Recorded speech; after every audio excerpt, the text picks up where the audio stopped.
Thank you for joining us. I wanted to continue to show you some of my collection of very old books. Last week we looked at how to tell fortunes with playing cards, but today I wanted to look at The Tree of Life by Israel Ray Gardi. This is a first edition copy from 1932, and this was considered one of the most important and influential books on the subject of high magic and ritual magic that has ever been written.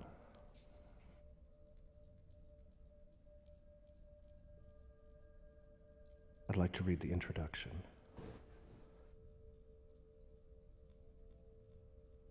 By virtue of the widespread ignorance concerning the sovereign nature of the divine theurgy, despite frequent references by almost everywhere to the subject of magic, a gross misunderstanding has been permitted to make its growth during the centuries.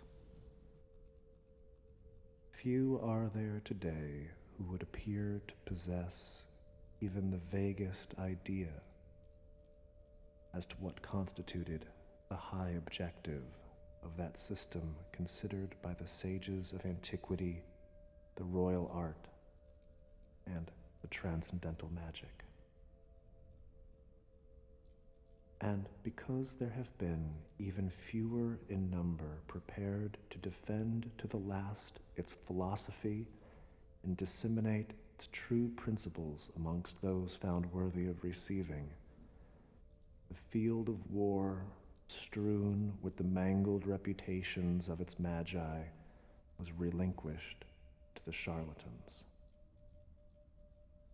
These, alas, made good use of their opportunity for wholesale despoliation.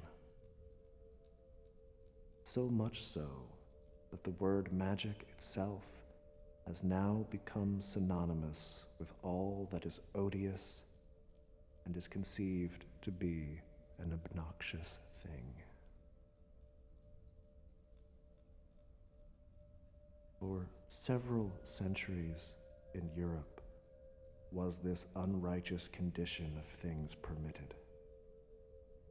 It continued for some while until about the middle of the last century, when Eliphas Levi, a writer with a certain facility of expression and a flair for synthesis and surface exposition, endeavored to restore magic to its age-old, lofty reputation.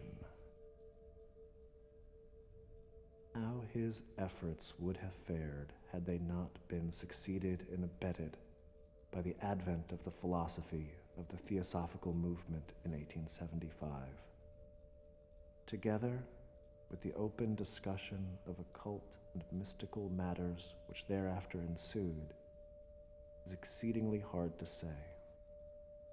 Even so, they have been none too successful. For despite nearly 80 long years of attention to and the unconcealed discussion of the esoteric philosophy and practice in various branches, there can be found in the catalogue of the British Museum Reading Room, for instance, no single work on magic which attempts to provide a lucid, unambiguous, and exact exegesis, unhampered by too great an employment of symbol and figure of speech. 80 years of occult study, and not one serious work on magic.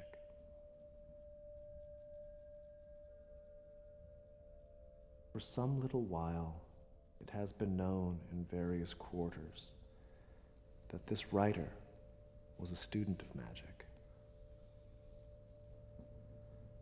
As a consequence, inquiries would frequently be addressed to him as to its nature.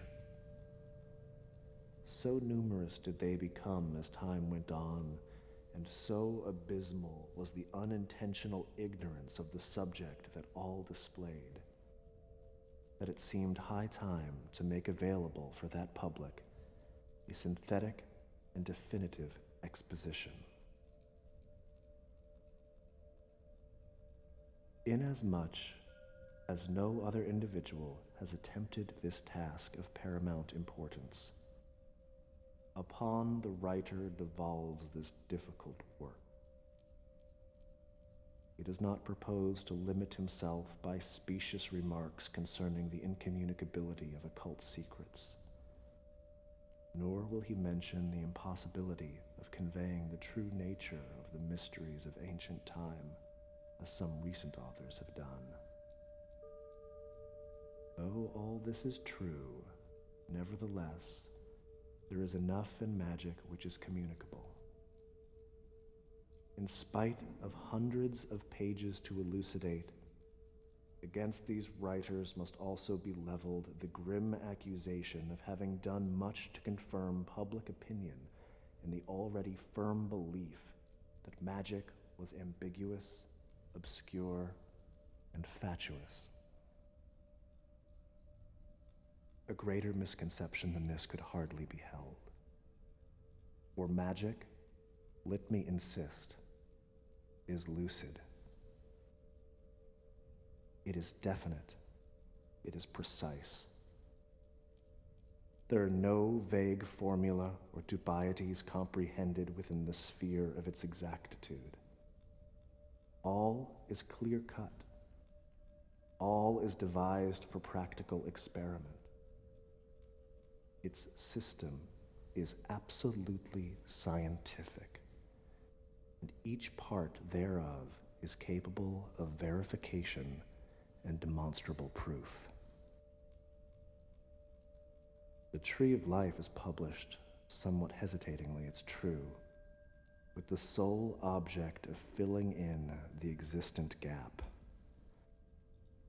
The writer desires to render intelligible and comprehensible to the ordinary intelligent layman, to the student of the mysteries and those versed in the lore of other mystical systems and philosophies, the root principles from which the tremendous high-towering structure of magic is built. With one exception, not known or suitable to the public at large, unfortunately, this necessary task has never previously been accomplished.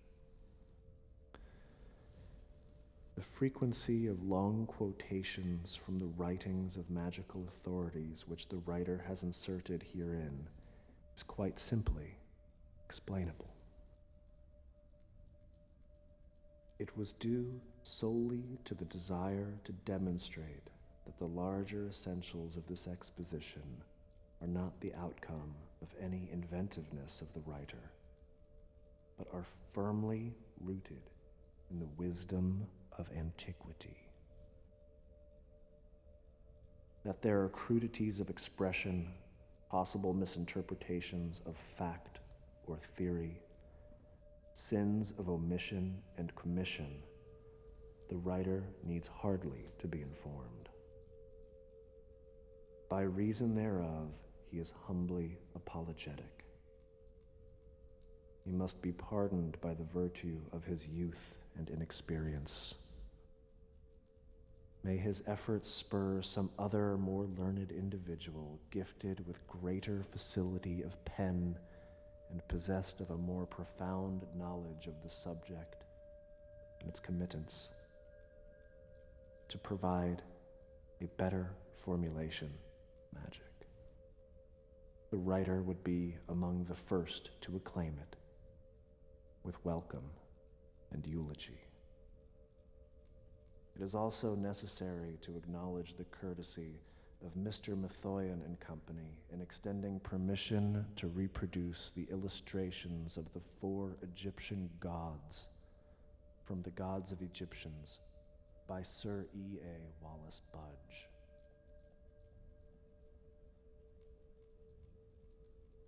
This introduction, written with sincerity, Israel Regardi, London, August 1932.